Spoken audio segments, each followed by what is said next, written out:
사랑을 감사합니다. 오늘 우리 장년회가 또 예배를 돕기 위하여 특송으로 하나님 앞에 영광 돌렸습니다. 하나님의 무한하신 사랑과 그 긍휼하심을 통하여서 우리 모두에게 그 사랑에 입힌 바 되어지게 하시고, 오늘도 어버이 주일을 통하여서 말씀을 통한 하나님의 은혜가 풍성하게 나뉘어질 수 있게 성령님 역사해 주시옵소서. 감사를 드리옵고 예수님의 이름으로 기도하옵나이다. 아멘. 할렐루야. 우리가 부모님 이렇게 늘 생각하면 가슴이 저며오는 그런 시간이 있는 것 같아요. 저는 이 영상을 수십 번 봤어요. 수십 번 봤는데도 오늘도 눈물이 걸성걸성 하는 것이, 그게 부모님을 생각하는 자식의 마음이 아닐까, 그렇게 생각이 되어집니다. 어버이 주일을 우리가 맞이하면서 특별히 우리 교회에서 이렇게 지키지만 사실은 우리가 기억하자는 거거든요. 부모님의 그 사랑과 그 은혜와 능력을 우리가 기억하자. 그리고 이런 날들 통해서 그동안 좀 미흡했던 것을 우리가 이런 날이 정해졌으니까 더 우리가 부모님을 생각하면서 효도하자, 그렇게 생각이 되어집니다. 그래서 참 부모님의 그 고귀한 희생, 자녀들을 위해서 베푸신 무한한 사랑, 그런 것을 우리가 좀 생각하면서 교회에서 우리 부모님에게 또 우리 자녀들이 부모님을 생각하는 그런 귀한 시간이 되었으면 좋겠다 생각이 되어집니다. 오늘 저는 여러분들과 함께 오늘 본문에 있는 우리가 너무나 잘 알고 있는 누가복음 15장의 탕자 이야기로 여러분에게 소개를 하려고 합니다. 너무나 유명한 이야기다 보니까 사람들이 이 본문만 나오면 그 전도할 때 쓰는 본문 아닙니까? 이렇게 이야기를 하기도 합니다. 하지만 우리가 이 비유 속에서 하나님이 우리에게 나타내고자 하는 그 메시지가 참 많이 들어있는 것을 보게 돼요. 그래서 우리가 이 메시지를 하나하나 살펴보면서 한번 말씀을 나눠보려고 합니다. 우리가 누가복음 15장에는 우리가 잘 알고 있듯이 세 가지의 비유가 나타나요. 그 세 가지의 비유의 공통적인 주제가 있는데 그게 다 잃어버렸다라는 것을 말씀하고 있습니다. 첫 번째 이야기는 어떤 사람이 양 100마리를 가지고 있었는데 한 마리가 잊어버린 거예요.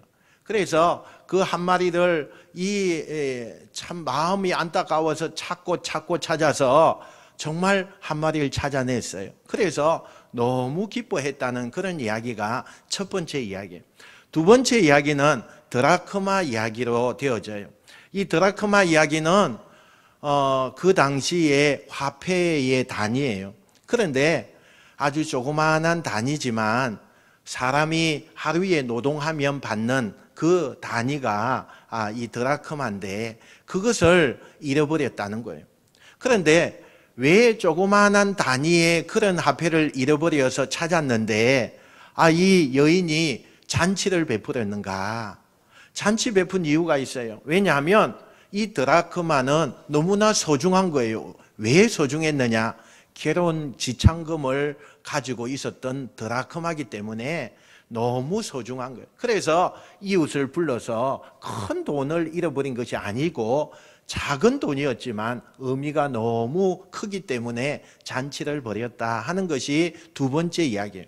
세 번째 이야기가 오늘 본문에 있는 탕자 이야기입니다. 둘째 아들이 먼 타국에 가서 그냥 허랑방탕하게 생활하다가 아버지에게 돌아오는 이야기. 그래서 첫 번째는 양을 잃어버린 이야기, 두 번째는 드라크마를 잃어버린 이야기, 세 번째는 아들을 잃어버린 이야기, 이렇게 세 가지의 이야기가 되어 있는 것이 누가복음 15장에 있는 말씀입니다.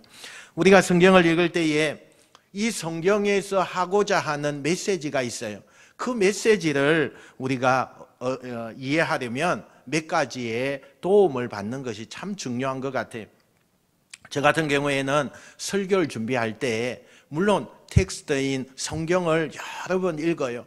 그냥 시간만 나면 그 본문을 가지고 계속 읽어요. 그리고 난 다음에 이제는 주석을 봐요. 신학자들이 어떻게 이야기를 하고 있는가, 이 본문을 어떤 배경을 가지고 이 본문이 탄생하게 되었는가, 뭐 이런 여러 가지의 주석의 신학자들의 그 모습을 보아요. 그리고는 똑같은 본문을 다른 설교자들은 어떻게 설교를 했는가, 그것도 제가 찾아서 들어보기도 해요. 그래서 여러 가지로 그것을 종합해서 객관적으로 또 포괄적으로 이해하고 설교를 하는 그런 부분이 이 성경을 풀이하는 부분이었어요. 그런데 여러분, 그런 도움 말고도 우리가 성경을 이해하는 데에 도움이 될 수 있는 요소가 몇 가지 더 있어요. 그 중에 하나가 문화적인 그 표현이에요. 문화적인 컨셉이에요. 예술적인 것을 통해서 성경을 이해하는 데 우리가 도움을 받을 수가 있다는 거예요.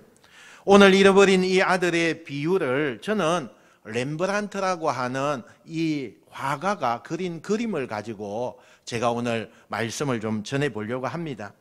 우리가 이런 미술품이나 또 음악이나 이런 것을 통해서 성경의 이야기를 이해하게 되면 두 가지의 장점이 있는 것 같아요. 첫 번째 장점이 뭐냐면, 이런 예술 작품들을 시각적으로 눈에 보이게 해서 말씀을 전하면 그 말씀이요, 그냥 말씀만 듣는 것과는 다르게 내 귀에 쏙쏙 들어와요. 그리고 이해가 되어요. 이런 부분에 있어서 굉장히 좋은 것을 보게 해요. 두 번째는, 예술 믿는 사람, 교회 다니는 사람은 성경 이야기를 들으려고 해요. 그러나 예수님을 믿지 않는 사람들은 성경의 이야기하면은 그걸 들으려고 하지 않아요. 그래서 이 예술품이나 이런 것을 가지고 성경 이야기를 하면 누구든지 그것을 듣게 되고 이해하게 되는 것을 우리가 보게 돼요. 그래서 이 예술품을 가지고 성경 이야기를 들려주는 이 분야에 있어서 거부감이 없다. 또 많은 사람들이 그런 모습을 보면서 성경이 저렇게 되어져 있구나, 이렇게 이해하는 부분을 우리가 볼 수 있어요. 그래서 간혹 설교자들이 이런 예술품을 가지고 설교를 할 때가 많다는 것을 보게 돼요. 자, 오늘 소개해드릴 이 렘브란트라고 하는 이 화가가 어떤 사람이냐, 우리 첫 번째 그림을 한번 봅시다. 이 렘브란트라고 하는 이 사람은요, 네덜란드 사람이에요. 네덜란드 사람들이 굉장히 좋아하는 화가 중에 한 사람이에요. 이 사람은 1700년대에 살았던 그런 사람인데, 이 렘브란트라고 하는 화가는 파나, 그리고 유화, 드로잉, 이런 기법을 통해서 많은 그림의 작품들을 만들어내었어요. 주로 이 렘브란트라고 하는 이 화가는 빛이라는 것을 사용해서 어두움과 빛을 이용해서 주로 많은 작품을 만들어냈는데, 그 네덜란드 사람들이 그 작품이 만들어지면 서로 사가기 위해서 그렇게 많은 거액을 주고 그렇게 사갔다는 이야기가 있어요. 그래서 이 렘브란트는 굉장히 젊었을 때요, 부자였어요. 굉장히 큰 집을 지었고, 그 수도에다가 그 집과 명성이 얼마나 큰지요, 많은 사람들이 렘브란트를 존경하는 그런 화가 중에 한 사람이었어요. 그림을 그리면 많은 사람들이 그걸 사가기 위해서 줄을 섰어요. 또 많은 사람들이 이 렘브란트의 미술에 대해서 긍정적이고 적극적이고 이런 모습을 많이 보여주었어요. 그런데 성성장구하던 이 렘브란트가요, 갑자기 하향 그런 곡선을 그리면서 인생의 나락을 걷게 되었어요. 결정적인 순간이 자기 아내가 먼저 죽어요. 아내와 사별한 뒤부터 이상하게 그의 인생이 계속적으로 하향하기 시작했어요. 그리고 그의 노년은 가난하고 참 사람들로부터 인정을 받지 못하고 자신이 이 미술의 세계를 올바르게 평가받지 못하면서 이 렘브란트라고 하는 이 사람은 한불 갔어, 그렇게 모든 사람들이 이야기할 정도로 그가 하향의 길을 걷게 되었어요. 그때부터 그는 너무나 가난했어요.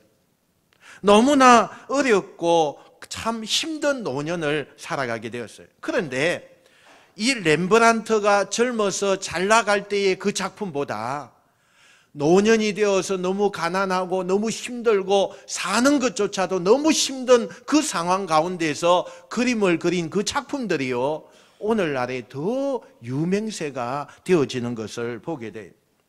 이제 과거에는 팔기 위해서 이 작품을 만들었다면 노년에 어려울 때는요, 내가 그리고 싶은 그림, 내가 좀 생각을 해서 좀 깊은 생각 속에서 그리는, 남기고 싶은 그런 작품들을 남기게 돼요. 그래서 렘브란트 작품 가운데 훌륭한 작품들이 그때부터 많이 나타나게 되었어요. 그런데요, 그가 힘들고 역경이 있을 때에 그린 그림이 명화들이 많아지게 되는데, 오늘 그 중에서 이 탕자의 비유의 이야기도 바로 그때 그림을 그리게 된 거예요. 오늘 성경의 이야기는 이런 겁니다. 어떤 아버지가 아들을 둘 키우고 있었습니다. 그런데 이 아들들이 잘 성장을 해요. 그 어느 날 둘째 아들이 아버지를 찾아와서 아버지에게 몹쓸 말을 하게 됩니다. 어떤 말을 하게 되느냐? 이 아버지에게 한마디 딱 내뱉는데요, 그 모습이 뭐냐? 아버지, 제가 이제 좀 컸으니까 아버지가 죽으면 주는 그 유산 있잖아요, 그 유산 지금 좀 주세요. 이렇게 이야기를 해요. 여러분, 이 둘째 아들에 관하여서 성경에는 여타할 말이 없어요. 그런데 이 아버지에게 한마디 내뱉는 이 얘기를 보니까 이 아들이 어떤 아들이냐, 우리가 평가를 할 수가 있어요. 별로 착하지 않는 사람이에요. 왜냐하면 아버지가 죽어야만 주는 유산을요, 아버지가 버젓이 살아있는데 달라는 거예요. 그것도 둘째가 그렇게 이야기를 하고 있어요. 오늘 본문 15장 12절 말씀해 보니까 한번 같이 읽어봅시다. 시작. 그 둘째가 아버지에게 말하되 아버지여, 재산 중에서 내게 돌아올 분깃을 내게 주소서 하는지라. 아멘.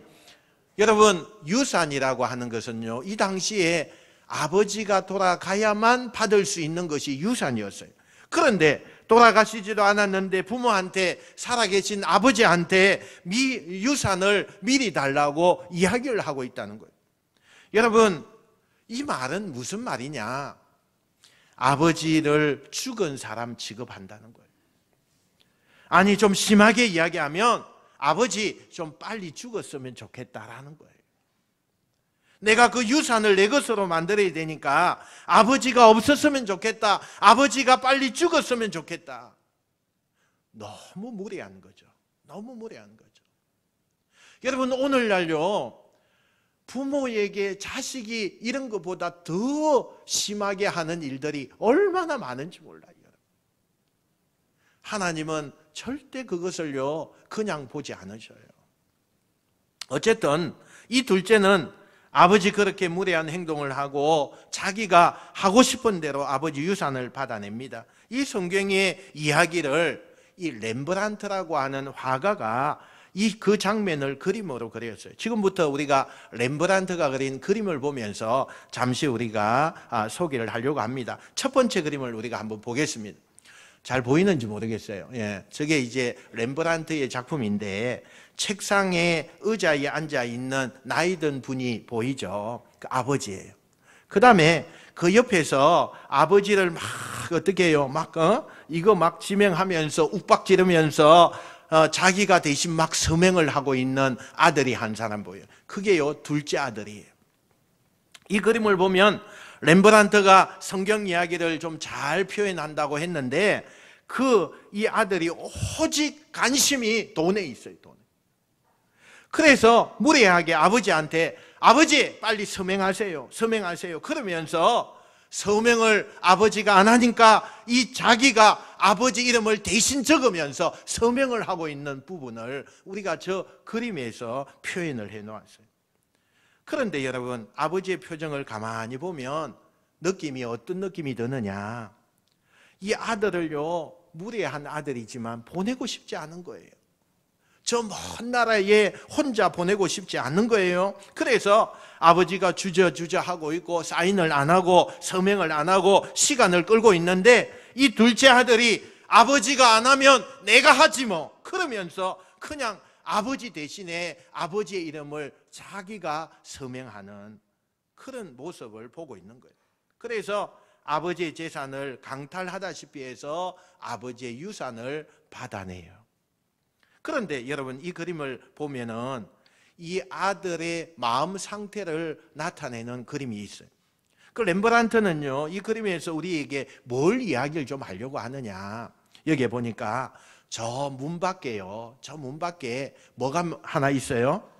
네, 말이 보이죠. 말이 보여요. 여러분 저 문 밖에 말이 있다는 것은 뭘 이야기하느냐? 이 말은요 이 아들의 마음은 오직 돈이에요. 돈을 가지고 지금 어떻게 하겠다는 거예요? 이 말을 타고 가겠다는 거예요. 아버지가 있는 이 집을 떠나겠다는 거예요. 그래서 저 말을 세워놓고 돈만 받으면 내가 떠날 거다. 이미 마음은 떠나 있는 그런 모습을 보게 돼요. 여러분 이런 아들을 보는 아버지의 마음은 어떠할까요? 아버지의 심정은 어떤 심정일까요? 한 가지 더.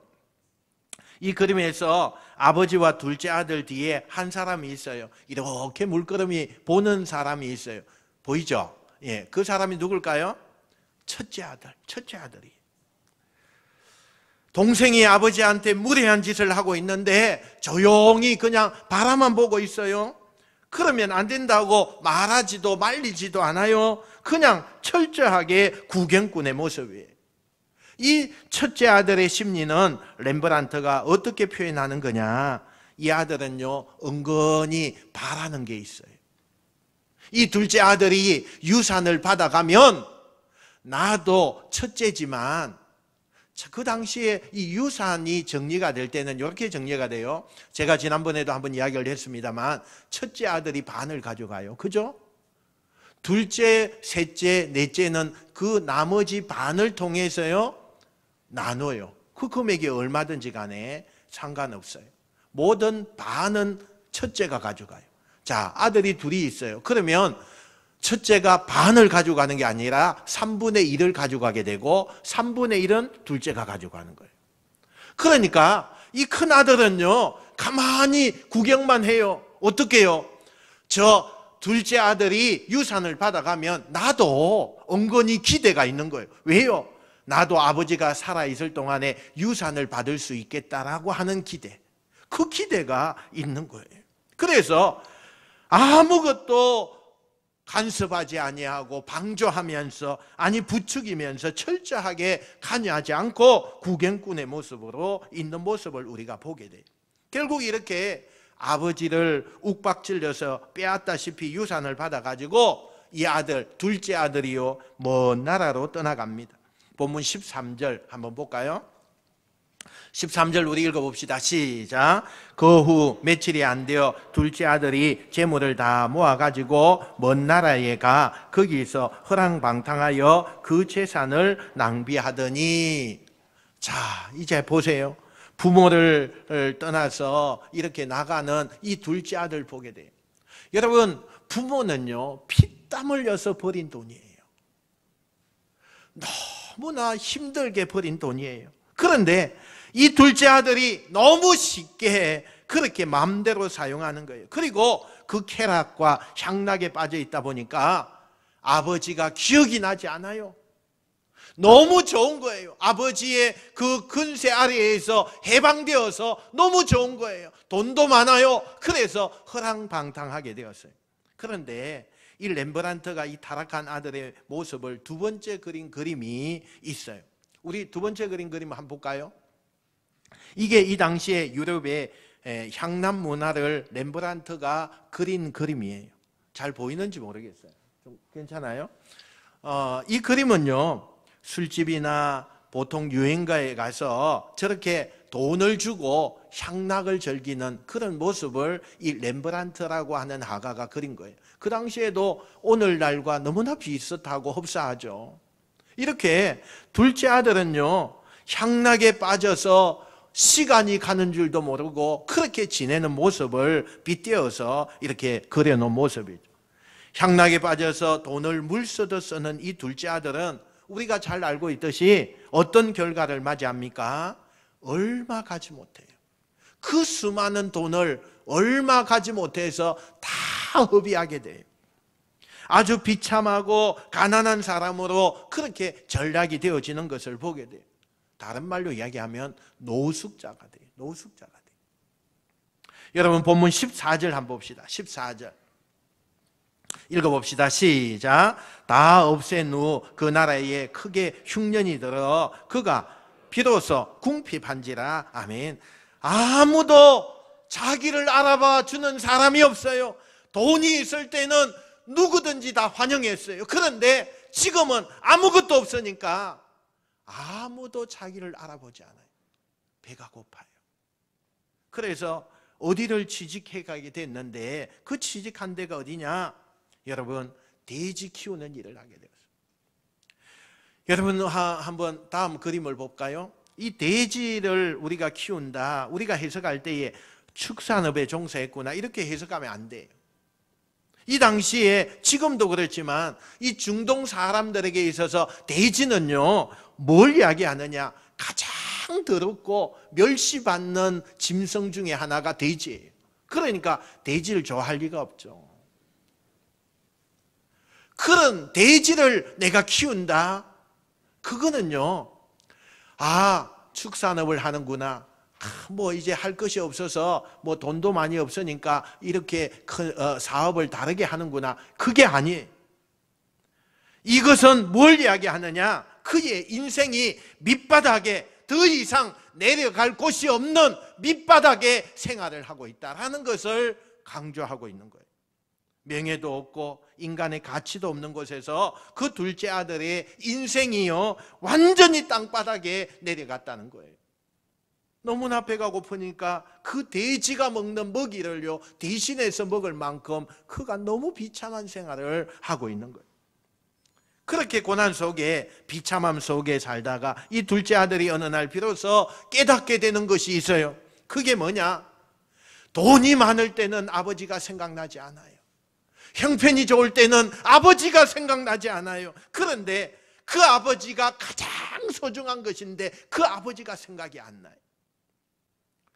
돈이 다 떨어지고 고난이 시작되고 환난이 시작되니까 기억나는 분이 있어요. 그분이 아버지였어요. 그래서 이 둘째 아들이 혼자서 이렇게 말하죠. 17절, 18절요. 같이 한번 읽어봅시다. 시작. 이에 스스로 돌이켜 이르되 내 아버지에게는 양식이 풍족한 품꾼이 얼마나 많은가. 나는 여기서 추려 죽는구나. 내가 일어나 아버지께 가서 이르기를 아버지, 내가 하늘과 아버지께 죄를 지어 싸우니. 아멘. 여러분, 이 둘째가 언제 깨달아요? 고난이 왔을 때. 고난이 왔을 때. 여러분, 신앙을 가진 사람은 자기 인생에 고난이 오면 그게 축복이 될 때가 있어요. 왜요? 고난이 왔기 때문에 비로소 내가 눈을 뜨게 돼요. 고난이 왔기 때문에 비로소 내가 보지 못했던 곳을 보게 되는 그런 일이 일어나게 돼요. 고난이 왔기 때문에 비로소 무엇이 소중한 것인가 이걸 알게 되었다는 거예요. 고난이 오기 전까지는 이게 소중한 줄 몰라요. 고난이 오기 전까지는 이게 올바른 것인지 알지 못해요. 그런데 가난과 고난과 실패와 때로는 병들고 이런 여러 가지의 어려움이 나에게 만나면서 비로소 이게 너무나 소중한 것이구나, 이게 너무나 가치 있는 것이구나 라고 비로소 알게 되고 깨닫게 돼요. 그러니까 그 사람은 실패가, 좌절이, 병들고 아픈 것이, 그리고 여러 가지 환난이 그 인생에 있어서 축복이 된다는 말씀이에요. 그래서 여러분, 신앙을 가진 사람은 내 삶이 형통할 때도 너무 감사해야 돼요. 그러나 고난과 시련이 와도 그 속에서 깨닫고 그 속에서 바로 할 수 있다면 그게 은혜라는 사실을 여러분 믿으시길 축원합니다. 이 둘째 아들이 고난 속에서 자기가 잘못 살았다는 것을 그제서야 깨닫게 돼. 그리고 하나님 앞에, 사람들 앞에 자기가 잘못했다는 것을 인정하죠. 그리고 비로소 아버지께 다시 돌아갈 마음이 생긴 거예요. 이 둘째 아들이 아버지에게 돌아가는 장면, 오늘 이게 성경의 하이라이트, 오늘 우리가 읽었던 장면이에요. 이 둘째 아들이 그렇게 비참한 생활을 하다가요, 이제 한번 볼까요? 아버지 집에 돌아오는 이 장면을 이 렘브란트가 여러 장의 그림으로 그렸어요. 여러분에게 세 종류의 그림을 보여줄 텐데 조금씩 우리가 차이가 있어요. 우선 첫 번째 그림이 이 그림이에요. 둘째 아들이 비로소 아버지께 돌아왔어요. 그런데 그 몰골을 한번 보세요. 여러분 잘 보이는지 모르겠어요. 그 몰골을 보세요. 여러분 신을 신고 있지 않아요. 신이 없어요. 여러분 옷을 보세요. 너무 너들너들해졌어요. 얼굴과 몸을 보면 뼈만 남았어요. 너무 못 먹어서. 얼마나 고생하고 얼마나 힘들게 살았는지 저 모습을 통해서 우리가 알 수가 있는 거예요. 그리고 그 두 손을 보세요. 그 두 손을 보면요, 아버지께요 그 손을 모으고 있는 모습을 보게 돼요. 겸손해졌어요. 자비를 구하는 모습이에요. 우리가 아까 처음에 그 그림에서 봤을 때는 어땠어요? 얼마나 무례했는지 몰라요. 이 둘째 아들이 아버지 앞에 얼마나 무례합니까? 아버지 여기다 서명해. 여기다가 빨리 사인해. 이거 나한테 줄 거잖아. 줄 건데 미리 좀 받는 거야. 그러니까 빨리 서명해. 나한테 주면 되잖아. 그러면서 욱박지르던 그 둘째 아들이었어요. 그런데 지금은 두 손을 모아서 아버지께 자비를 구하고 있어요. 완전히 겸손의 모습으로 바뀌어진 거예요. 여러분 그 뒤에 구경하는 사람들 모습이 나와요. 그 구경하는 사람들은 그냥 구경뿐이에요. 이 사람들은요 지금 표정이 뭐냐? 저 아들 너무 불쌍하다 그렇게 여기지 않아요. 어떤 표정들이냐? 렘브란트는 이 그림에서 저 구경꾼들의 심리를 이렇게 표현해요. 저 녀석 저거 얼마나 아버지 속을 썩이고 못되게 굴고 나쁜 짓 하더니 내 그럴 줄 알았어. 저 아들 저거 벌 받아야 돼. 저 나쁜 저거 저렇게 망해서 돌아왔구만. 그러면서 그냥 구경꾼의 모습이에요. 구경꾼의 모습. 그런데 아버지만큼은 남들은 다 그렇게 상관없이 구경꾼의 모습으로 있지만 아버지는 아니에요. 그 둘째를 보면서 다 남들은 상관없이 구경하지만 남 같지 않게 이 아들을 끌어안고 누구보다도 이 아들을 반겨서 맞아주는 거예요. 이 그림에서 한 가지 봐야 할 게 있어요. 창문 위에 또 한 사람이 있어요. 누구겠어요? 첫째예요. 이 첫째는요 나갈 때, 둘째 아들이 나갈 때도 구경꾼이었어요. 이 둘째 아들이 돌아왔는데도 구경꾼이었어요. 동생이 돌아왔는데 여전히 구경하고 있어요. 동생이 이렇게 고생을 하다가 오랜만에 왔으면 반가워서 그냥 달려가서 안아주고 해야 될 텐데 그렇게 하지 않아요. 그냥 물끄러미 창문만 열고 몸 반 나와서 구경만 하고 있는 거예요. 별로 달갑지 않다는 거예요. 이 장면을요 렘브란트가 좀 색감을 넣어가지고 그림을 그린 게 있어요. 다음 그림을 볼까요? 똑같은 얘기인데 앞에 그림의 이야기와 해석이 좀 비슷하기는 하지만 조금 달라요. 그 아버지와 둘째가 있는 그 뒤에 형의 모습이요 어린 아이의 모습으로 그림을 그려놓았어요. 왜 렘브란트가 형을 이 그림에서 어린 아이로 표현을 했을까? 형이면 형다워야 되는데 또 그 동생을 아낄 줄 모르고 그 동생을 배려할 줄도 모르고 아버지의 그 아픈 마음도 헤아릴 줄 모르고 신분만 형이지 덩치만 컸지 그가 하는 행동은 어린아이와 같은 거예요. 그래서 렘브란트는 그 형 구경꾼이고 철딱서니가 없고 자기밖에 모르는 형의 모습을 어린아이나 다름없다 해서 어린 아이로 묘사해서 그림을 그렸다는 거예요. 여러분, 형제와 부모의 사랑은 다른 거예요. 부모는요, 자식에게 주는 그 사랑이요, 무한이에요, 무한. 어떤 기대를 가지고 그렇게 사랑하지 않아요. 어떤 조건을 가지고 사랑하지 않아요. 무한이에요. 그러나 여러분, 형제와 형제는 달라요. 달라요. 무한한 사랑이 아니에요. 대가가 있어야 돼요. 여러 가지의 그 사랑의 모습이 다른 것을 보게 돼요. 그리고 이 부모와 자식은요, 다툼이 적어도 형제와 형제는 다툼이 많다는 것을 우리가 보게 돼요. 여러분, 이 장면을 렘브란트가 드로잉이 아닌 유화로 그린 그림이 있어요. 좀 선명하게 그림을 그렸어요.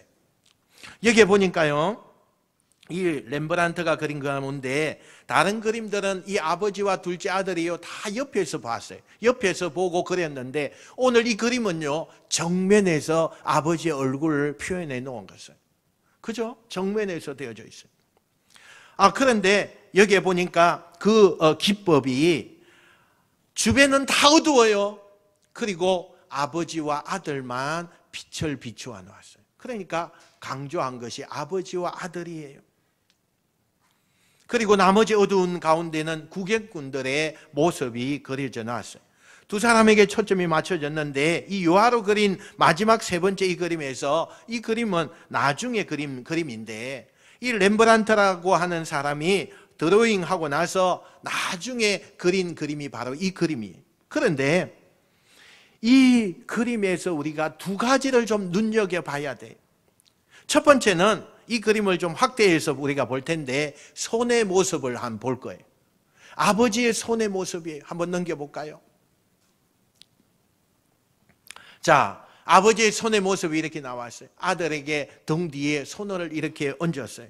그런데 여러분, 참 우리가 좀 봤을 때 너무 반갑게 맞이해줘서 이렇게 꽉 끌어안는 모습이 아닌 것 같아요. 그냥 등 뒤에다가 손을 얹어 놓았어요. 손을 얹어 놓았어요. 아들이 왔는데 그냥 끌어안지 않아요. 그냥 살며시 얹어 놨어요. 이 손에, 두 손의 어깨에 그냥 얹어만 놓은 것을 우리가 보게 돼요. 여러분, 렘브란트는 아버지가 지금 둘째 아들이 왔는데, 너무 오랜만에 왔는데, 그렇게 기다렸다가 왔는데 이 아들에게 이렇게 살며시 손을 얹어 놓은 모습을 이 그림 속에서 표현하면서 무엇을 이야기하려고 하는 걸까? 이 말씀 속에는 강제하지 않는 사랑을 표현했어요. 강제하지 않는 사랑이에요. C.S. 루이스라고 하는 사람이 이 그림을 보면서 이렇게 해석을 했어요. 저 두 손은 아버지와 어머니의 사랑을 보여주는 것이다, 이렇게 이야기했어요. 여러분, 자세히 우리가 한번 보세요. 자, 여러분이 오른쪽에 있는 그 손을 한번 보세요. 좀 두툼해요. 그죠? 두툼해요. 이것은요, 아버지의 사랑, 아버지의 손을 이야기해요. 남자의 손이에요. 그 다음에 왼쪽에 있는 것은 알쌍한 손이죠. 여자의 손이에요. 그러니까 한쪽에는 아버지의 사랑과 한쪽에는 어머니의 사랑, 이렇게 탕자를 통해서 보여주고 있다는 거예요. 이게 누구를 표현한 거냐? 이 탕자의 아버지가 누구냐라는 거죠. 그것은 하나님 아버지라는 거예요. 하나님 아버지라는 거예요. 렘브란트는 이 성경의 이야기를 통해서 하나님은 아버지와 같은 사람이나 어머니와 같은 그런 사람이 동시에 그 사랑을 가지고 있다라고 표현을 하고 있다는 거예요. 우리가 한없이 용서하고 기다리시는 분이 하나님 아버지시다라는 것을 말씀하고 있는 거예요. 두 번째, 이 아버지의 얼굴을 우리가 한번 확대해 보겠어요. 자, 아버지의 얼굴이에요. 지금 둘째 아들 맞이하는 아버지의 얼굴의 표정을 한번 보세요. 첫 번째, 이 표정이 밝은 표정이고 너무너무 감격스러운 표정입니까? 기쁜 표정입니까? 아니에요, 여러분. 기쁨이 전혀 없어요. 그죠? 그렇게 기다리던 둘째 아들이 돌아왔는데 기뻐하지 않아요. 그리고 눈에 초점을 보세요. 초점이 없어요. 이 둘째 아들을 바라보는 게 아니라 어딘가 다른 곳을 바라보고 있는 눈동자를 우리가 볼 수가 있어요. 왜 아버지는 그렇게 기다리던 아들이 돌아왔는데 기뻐하는 표정을 짓지 않았을까? 이 그림을 연세대학교 김학철 교수는 이렇게 해석을 했어요. 아버지의 마음이 뭔가 여전히 불편하고 괴롭다, 이렇게 표현하는 모습을 우리가 보게 돼요. 뭐가 그렇게 아버지의 마음을 괴롭게 했을까? 그 이유는 둘째는 돌아왔지만 아직 돌아오지 않은 한 아들이 있다는 거예요. 둘째는 돌아왔지만 가족이 회복되지 않은 한 아들이 있다는 거예요. 그게 뭘까요? 첫째 아들. 첫째 아들이. 둘째는 집을 나갔다가 돌아왔지만 첫째 아들 역시 자기 옆에 있기는 하지만 첫째 아들답지 않아요. 성숙하지 않아요. 형답지 않는 그 모습을 아버지가 알고 있다는 거예요. 너무나 철딱선이 없는 둘째 아들하고 거의 같다는 거예요. 그래서 그 첫째 아들을 보면서 이 아버지는 마음이 아픈 거예요. 여러분, 자식의 입장에서 아버지에게 사랑을 다 베푸는 것 같아요. 부모님에게 다 베푸는 것 같아요. 그러나 부모는요, 자녀들의 그 모습을 다 알아요.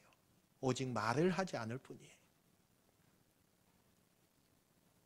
여러분, 첫 번째 아들은 처음부터 동생이 하고 있는 그 일을 방관했어요. 구경꾼의 입장에서 쳐다봤어요. 억지로 서명을 하고 떠날 때도 은근히 그것을 바라보고 구경했고, 둘째가 돌아왔을 때도 여전히 구경꾼이고 여전히 분노했어요. 28절에 보니까 이 형은 동생이 아파하는데 관심이 없어요. 아버지의 마음이 아파하는데 관심이 없어요. 그냥 자기만 생각하는 이기적인 행위예요.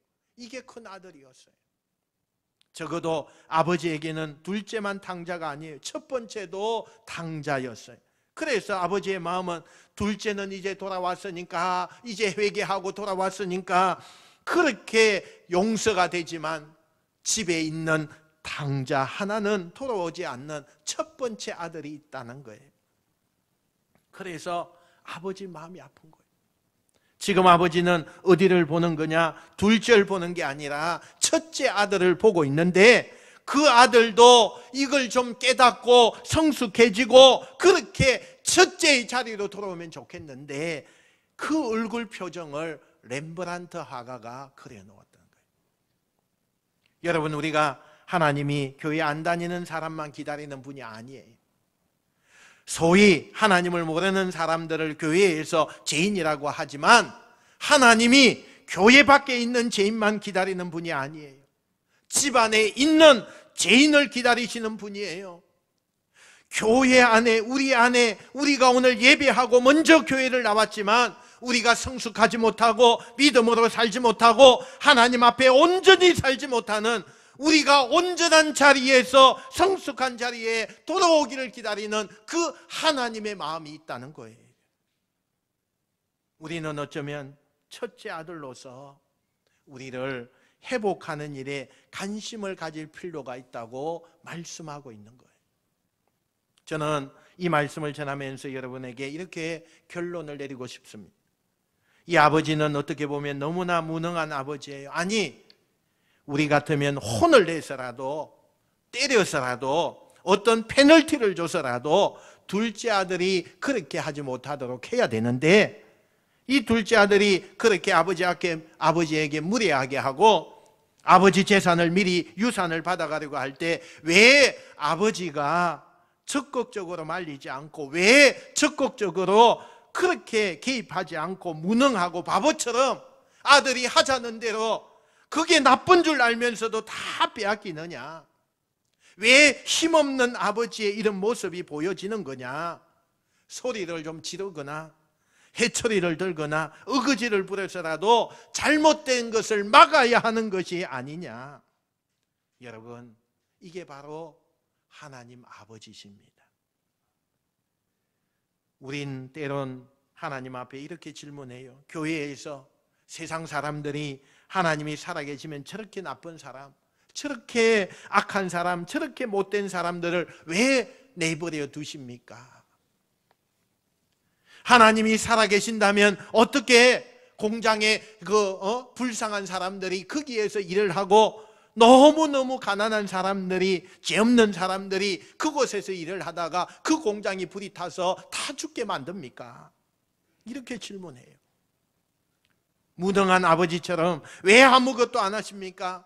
하나님이 당장 엄하게 하셔서 나타나셔서 징계하시고 또 벌을 내리셔서 하나님을 무서워하게 만들고 모두 다 하나님 앞에 벌벌 떨게 하고 하나님 바라보고 하나님 믿게 만들면 좋을 텐데, 왜 하나님은 여기 성경에 나오는 이 아버지처럼 그냥 한없이 베풀기만 하고 기다리기만 하는 바보 같은 그런 아버지여야 합니까? 그게요, 하나님 아버지의 마음이에요. 하나님이 우리를 징계하지 못해서가 아니에요. 하나님이 우리를 벌 내리지 못해서가 아니에요.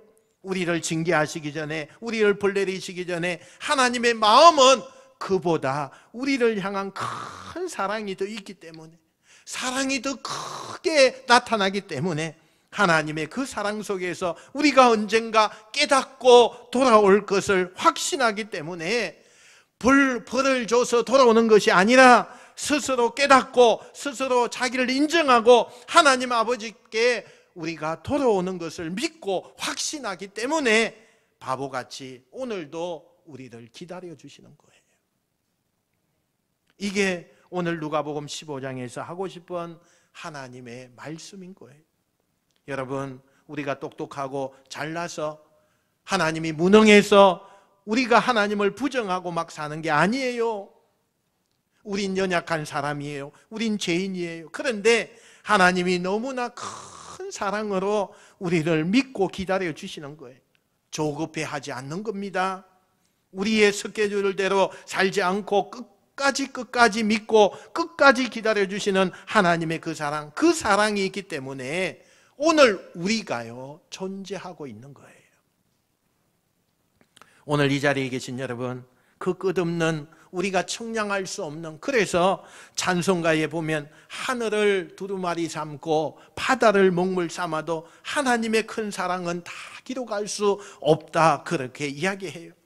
하나님의 사랑은 우리가 예측할 수 없을 만큼 너무나 크고 위대한 분이에요. 오늘 그 사랑을 여러분이 조금이라도 좀 느끼고 가시고 그 사랑 앞에 여러분 순종하고 돌이킬 수 있는 아름다운 분들이 여러분이 되시길 축원합니다. 그 하나님이 여러분의 아버지십니다. 오늘 누가복음 15장의 이야기에서 하나님이 우리에게 하시고자 하는 이 메시지가 어떤 건지, 렘브란트라고 하는 이 화가를 통해서, 그가 그린 명화라고 하는 작품을 통해서 하나님 아버지의 마음을 바라보고 육신의 아버지도 또 우리가 효도하면서 확실한 눈으로, 마음으로 느껴서 육신의 아버지에게 감사하고 하나님 아버지의 사랑에 한 걸음 더 나아갈 수 있는 우리 모두가 되시기를 주님의 이름으로 축원드립니다. 축원드립니다.